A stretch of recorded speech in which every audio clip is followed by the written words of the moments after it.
Hello, welcome back.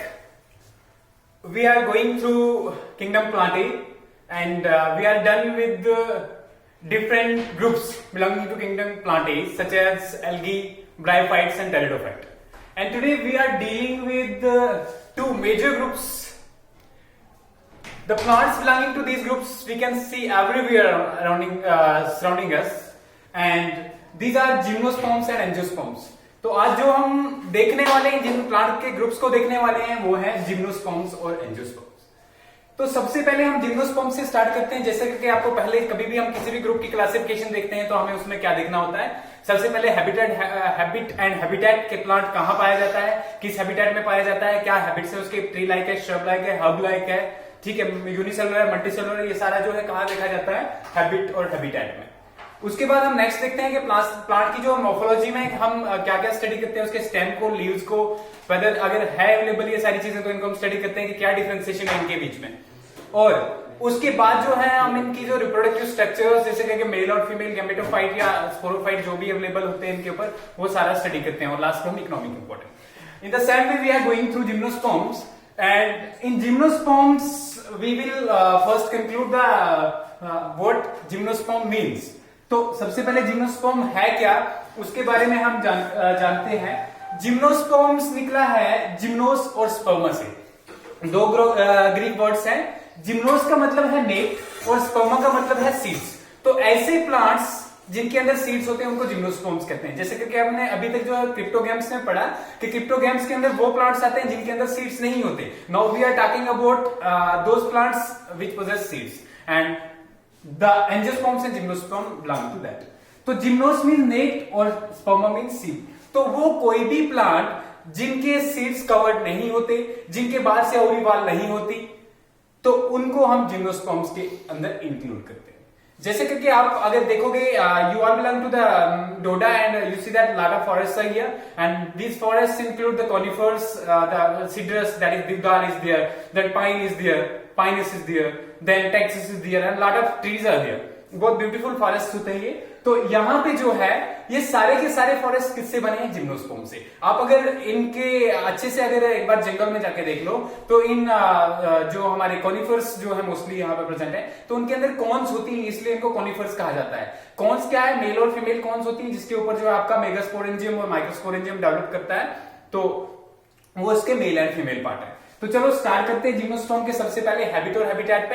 Habit में क्या है कि जिम्नोस्पर्म्स जो भी हैं, जिम्नोस्पर्म्स मोस्टली जो है वुडी ट्रीज हैं। पहला सबसे पहले वुडी ट्रीज हैं। कहां पाए जाते हैं? Mostly they are found in xerophytic condition. What are xerophytic conditions? Xerophytic conditions ऐसी कंडीशंस होती हैं जहां पे वाटर की कमी हो। ऐसी कंडीशन जहां पे वाटर की कमी हो, ऐसे वो कोई भी ऑर्गेनिज्म जो इस कंडीशन में पाए जाए उनको जीरोफिटिक प्लांट्स और एनिमल्स कुछ भी कह सकते हो, ठीक है। तो यहां पे आप देखोगे कि यहां पे डिफरेंट ग्रुप्स के बेसिस पे, यहां पे मैंने कुछ ग्रुप्स बनाए हुए हैं। इसके ग्रुप्स जो हैं जिम्नोस्पर्म्स के, वो है साइगेडोसाइडा, कॉनिफेरोसाइडा, निटोसाइडा और गिंकोसाइडा। तो ये चार मेन ग्रुप्स हैं इसके अंदर। तो यहां पे साइगेडोसाइडा में साइकस आता है, mostly you will find it in the parks. और इसका पाइन लाइक, जैसे आप सोचोगे कि पाइन लाइक ट्री है, लेकिन it grows only up to 5 to 20 metres in height.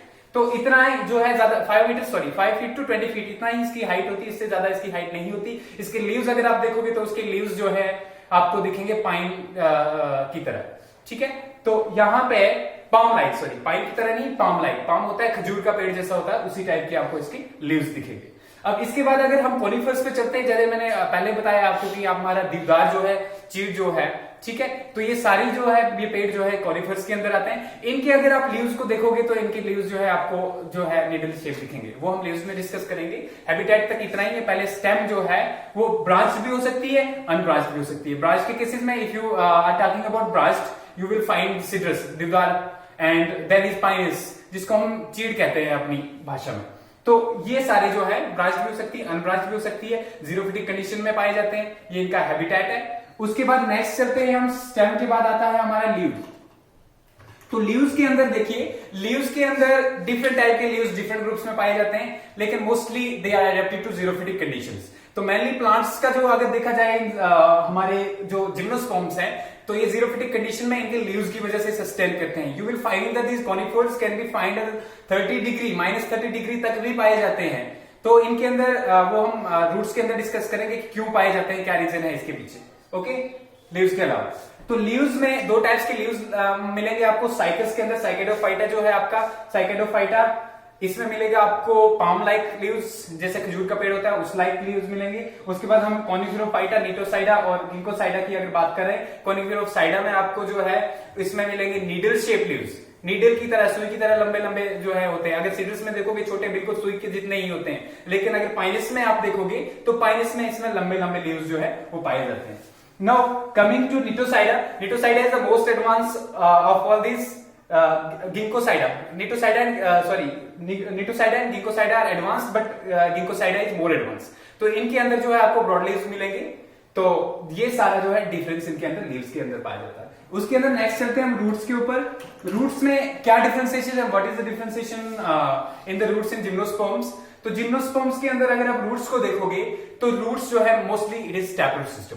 Taproot system में क्या होता है, एक सेंट्रल एक्सिस होती है, उससे जो बाकी के रूट जो है निकलते हैं। और एडवेंटिश अगर उसके बाद जो है एडवेंटिशियस रूट सिस्टम, आप दूसरा टाइप का रूट सिस्टम होता है जिसमें कोई भी सेंट्रल एक्सिस नहीं होती, हैप्पैज़ार्ड वे में सारे रूट्स जो है निकलते हैं और एक बुश लाइक अपीयरेंस जो है उनका हो जाता है। ठीक है, तो रूट्स पे एक और चीज होती है इनके रूट्स पे, आप देखोगे कि अगर पाइन के केस में देखोगे तो आपको माइकोराइजा मिलेगा। What is mycorrhiza? Mycorrhiza is the fungal association of fungi with roots. ठीक है, तो पाइनस के केस में आपको माइकोराइजा मिलेगा। फंगल एसोसिएशन के क्या काम करता है, ये नाइट्रोजन फिक्सेशन में हेल्प करता है। ठीक है, तो यहां पे रूट्स जो है टैप रूट सिस्टम आ गया एक, दूसरा जो है आपका माइकोराइजा, माइकोराइजे। ठीक है, तो ये सारा जो रूट्स के अंदर आपको मिलेगा। इसके बाद नेक्स्ट अगर हम चलें, स्टेम के बाद हम लीफ, स्टेम और रूट्स हो गया।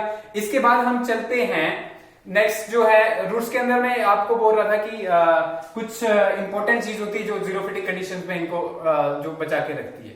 तो ये जो माइकोराइजे होते हैं और एडवेंटिशियस टाइप के रूट्स जो इनमें प्रोड्यूस होते हैं, जिनके अंदर रूट कैप्स नहीं होते, वो -30 डिग्री तक भी जो पानी को अब्सॉर्ब करने की जो है कैपेसिटी रखते हैं। इसलिए जो है आप ज्यादा से ज्यादा देर तक आप देखोगे कि सर्दियों में भी इन फॉरेस्ट के पत्ते नहीं झड़ते।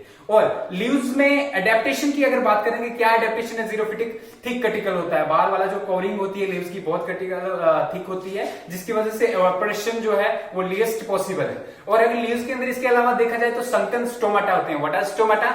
Stomata are those organs that are responsible for respiration.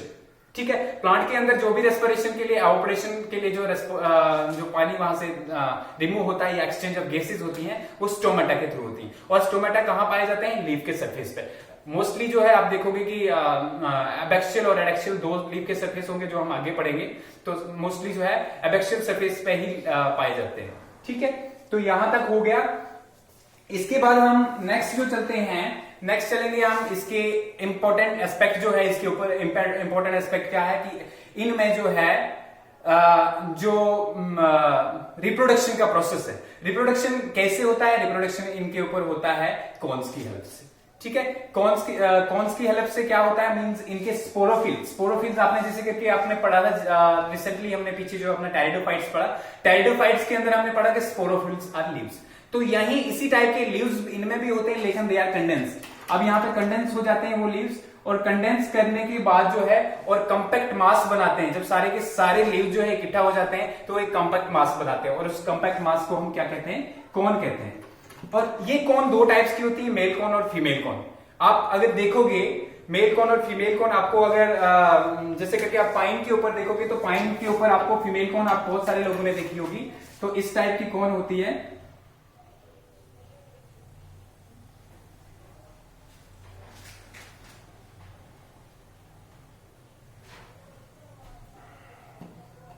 ठीक है, तो इस टाइप की आपको कॉन मिलेगी पाइन के ऊपर।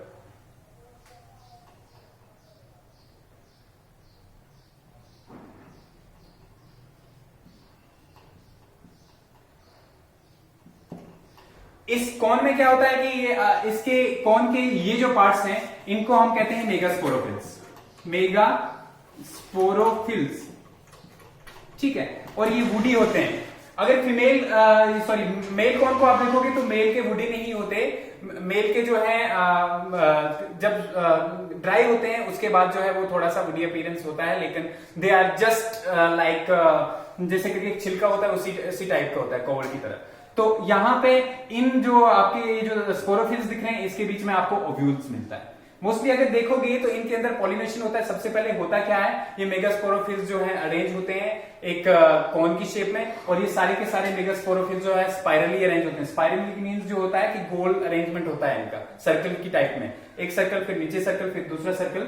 तो इस तरीके से जो पूरे के पूरे जो है अरेंज होते हैं, और इनके बीच में आपको मिलता है फीमेल जो आपके क्या कहते हैं जो गैमेट्स होते हैं। फीमेल गैमेट्स हम यहाँ पे क्या कहते हैं उस्फेयर भी कह सकते हैं उसको, लेकिन जनरली हम उसको ओव्यूल ही बोलेंगे क्योंकि इसके अंदर जो है ओव्यूल प्रोड्यूस होता है। अब पॉलिनेशन की बात करें, मेल कॉन से फीमेल कॉन तक जो है पोलन ग्रेन कैसे पहुंचता है, तो इनके अंदर पॉलिनेशन होती है। पॉलिनेशन का मतलब होता है process of transfer of pollen grain from anther to stigma. ठीक है, अब एंथर से स्टिग्मा तक जो है वो कैसे ये पोलन ग्रेन पहुंचता है उसको कहते हैं पॉलिनेशन। तो पोलन ग्रेन क्या है, पोलन ग्रेन जो है वो मेल गैमेट है, और फीमेल गैमेट ओफेयर या एग सेल भी कह सकते हो, यहां पे ओव्यूल कहेंगे हम। तो वहां तक पहुंचने के लिए जो है प्रोसेस है उस पोलन ग्रेन का वो है विंड। तो विंड के थ्रू जो पॉलिनेशन होता है उसको हम एनिमोफिली भी कहते हैं। तो यहां पे जो देखोगे आप क्या देखोगे कि इसके अंदर जो सारे का सारा प्रोसेस जो है वो किसके थ्रू होता है, विंड के थ्रू होता है। अब दूसरी बात जो है ओव्यूल जो है इसके ऊपर अगर देखोगे आप तो इसके ऊपर कोई स्टिग्मा या स्टाइल नहीं होता, तो डायरेक्टली जो है पोलन ग्रेन डायरेक्टली जो है ओव्यूल तक पहुंचता है और फिर फर्टिलाइजेशन होती है। फर्टिलाइजेशन होने के बाद जो है फिर से ये जो है डिप्लॉयड मोड में आ जाता है। यहाँ पे डिप्लॉयड मोड से पहले हम फिर से एक बार थोड़ा देखते हैं है क्या। जैसे करके यहाँ पे आपने देखा कि प्लांट लाइफ साइकिल में दो टाइप्स की स्टेजेस आती हैं। एक हैप्लॉइड स्टेज आती है जहां पे क्रोमोसोम नंबर हाफ हो जाता है, जैसे ह्यूमन बीइंग के केसेस में कहा जाए तो 46 क्रोमोसोम्स हैं, लेकिन आउट ऑफ 46 क्रोमोसोम्स 23 पेयर्स ये जो है 23 क्रोमोसोम्स ही गैमेट्स में जाते हैं। इसी तरीके से जो है इनमें भी क्या होता है, जिम्नोस्पर्म्स में भी स्पोरोफिटिक जो है लाइफ जो है स्पोरोफिटिक SPOROPHYTS, ठीक है, स्पोरोफिटिक लाइफ डोमिनेंट रहती है। और स्पोरोफिटिक लाइफ इनकी 2n का मतलब है डिप्लॉयड रहती है। डिप्लॉयड का मतलब है डबल नंबर ऑफ क्रोमोसोम होता है, जैसे कि ह्यूमन बीइंग में 46। इसी तरीके से जिम्नोस्पर्म्स के अंदर भी आपको 2 नंबर स्पोरोफिटिक जो है, उसके बाद जब गैमेट फॉर्मेशन होती है तो मियोसिस की हालत से होती है। और मियोसिस में आपको पता है कि meiosis is known as reductional division where chromosome number is reduced to half. Reduction means less, to reduce something. तो यहां पे जो है मियोसिस में क्या होता है कि क्रोमोसोम नंबर एकदम से हाफ हो जाता है, और इसका जो गैमेट प्रोड्यूस होता है इससे किससे, स्पोरोफिटिक प्लांट बॉडी से जो गैमेट प्रोड्यूस होता है, मैंने पहले बोला कि वो कॉन्स के अंदर प्रोड्यूस होते हैं। कॉन्स के अंदर क्या होता है कि जो ओव्यूल होता है, ओव्यूल के अंदर जब ओव्यूल जो प्रोड्यूस होता है तो उसके अंदर जो है रिडक्शनल डिवीजन होती है। आउट ऑफ 1 से 4 सेल प्रोड्यूस होते हैं, और 4 सेल में से 3 डिजेनरेट कर जाते हैं और एक ही बचता है, और उससे फिर जो है ओफियर होता है। ठीक है, तो ये जो है सारा प्रोसेस यहाँ पे 2 स्टेजेस में चलता है जिम्नोस्पर्म के ऊपर। पहला है स्पोरोफिटिक स्टेज। स्पोरोफिटिक स्टेज में जो प्लांट जो है वो 2n होता है, 2n का मतलब डिप्लॉयड होता है, और उसके बाद जो है नेक्स्ट चलता है हमारे पास गैमेटोफिटिक फेज। और गैमेटोफिटिक फेज में क्या होता है, गैमेटोफिटिक फेज में जो है गैमेट्स प्रोड्यूस होते हैं, और ये शॉर्ट लिव्ड होता है, कुछ ही दिनों के लिए चलता है, मीन जब तक जो है गैमेट्स फ्यूज ना हो जाए और उससे जाइगोट ना बन जाए। तो ये सारा प्रोसेस है। इसके बाद जो है जिम्नोस्पर्म्स के बाद नेक्स्ट हम बात करते हैं एंजियोस्पर्म्स की। एंजियोस्पर्म्स की अगर हम बात करें तो एंजियोस का मतलब होता है क्लोज्ड, एंजियोस क्लोज्ड, और स्पर्मा पहले बोल दिया मैंने कि सीड्स होता है। तो एंजियोस्पर्म्स वो सारे प्लांट्स होते हैं जिनके सीड्स जो है कवर होते हैं, और कवर किससे होते हैं, ओवरी से। ओवरी क्या होता है, जब हम कोई फ्रूट खाते हैं तो दैट इज राइपेंड ओवरी, वो पकी हुई ओवरी होती है, उसी को हम फ्रूट कहते हैं। तो यहां पे जिम्नोस्पर्म्स एंजियोस्पर्म्स के केस में जो है सीड्स क्लोज्ड रहते हैं। और दूसरी चीज होती है कि इनको हम फ्लावरिंग प्लांट्स भी कहते हैं, क्योंकि ये फ्लावरिंग के लिए इनके ऊपर फ्लावरिंग जो है देखी जाती है। फ्लावरिंग प्लांट्स भी कहा जाता है एंजियोस्पर्म्स को, ये ध्यान में रखा जाए। अगर फ्लावरिंग प्लांट्स की बात आई तो सारे ग्रुप्स को बोल के सिर्फ आप एक एंजियोस्पर्म्स याद आना चाहिए आपको कि हम एंजियोस्पर्म्स की बात करते हैं। तो एंजियोस्पर्म्स की अगर बात करें, हैबिटेट की बात, जैसे करके मैंने कहा था कि जो आपने जिम्नोस्पर्म्स हैं वो मोस्टली जो है जीरोफिलिक कंडीशंस में पाए जाते हैं। जैसे करके साइकस की बात हो रही थी, साइकस जो है वो पाया जाता है मोस्टली ट्रॉपिकल एरियाज में, ट्रॉपिकल और सब ट्रॉपिकल एरियाज में। Whereas अगर दूसरे कॉनिफर्स की अगर बात करें हम, तो कॉनिफर्स जो है टेम्परेट एरियाज में पाए जाते हैं। जैसे करके हमारे जेएनके की बात है, ये टेम्परेट एरिया के अंदर आता है, हमारा डोडा जो है वो भी टेम्परेट एरिया में आता है, ठीक है। तो अब इनकी बात करें तो ये डिफरेंट वैरायटी ऑफ हैबिटेट में पाए जाते हैं, जहां जाओ आप वहां मिल सकते हैं आपको ये, ठीक है। इवन दो कि कुछ जो वोल्फिया है आपको जो इसके मैरीन में थोड़ा मैरीन वाटर मींस हम समंदर की बात कर रहे हैं, सीज की बात कर रहे हैं, ओशंस की बात कर रहे हैं, तो वहां पे आपको थोड़ी कम स्पीशीज मिलेंगी compare to terrestrial environment. Terrestrial environment का मतलब होता है जमीन पे। तो मोस्टली जो आपको ये स्पीशीज है कहां मिलेंगे, जमीन के ऊपर मिलेंगे। और डिफरेंट जो है इन्होंने अपने आप को हर एक हैबिट में अडॉप्ट किया हुआ है, और इसकी वजह से आप देखोगे कि वो मोस्टली जो है हर जगह आपको पॉसिबली मिलेंगे, ठीक है। और अगर इनकी बात करोगे तो वोल्फिया एक माइक्रोस्कोपिक 0.1 सेंटीमीटर से लेके आप देखोगे बड़े बड़े जेंट, जैसे कि आप यूकैलिप्टस की बात करो तो इतने बड़े बड़े ट्रीज भी आपको मिलेंगे, और छोटे छोटे बिल्कुल माइक्रोस्कोपिक, जैसे मैंने वोल्फिया की बात की। तो ये इनका हैबिटेट आ गया, कहां कहां रहते हैं। अगर इनकी बात करें कि इनका जो है किस टाइप के होते हैं, तो दे मे बी हर्बेशियस, हर्ब्स की फॉर्म में हो सकते हैं, दे मे बी वुडी, हो सकता है कि वो वुडी ट्रीज हो सकता है श्रब्स हों, ठीक है। तो ये सारे जो है हैबिटेट जो है इनके, सॉरी ये हैबिट्स है इसका, तो मतलब जो है वो स्टेम वुडी भी हो सकती है, स्टेम वुडी भी हो सकती है, हर्बेशियस भी हो सकती है, और आपका जो है ये क्या कहते हैं श्रब्स की जैसी भी हो सकती है, श्रब्स की भी वुडी ही होती है, ठीक है। इसके बाद नेक्स्ट अगर हम बात करें रूट की, तो रूट में आपको जो है दोनों टाइप के मिल जाएंगे। दोनों टाइप का क्या मतलब है कि टैप रूट सिस्टम भी मिलेगा आपको, tap root system and adventitious root system.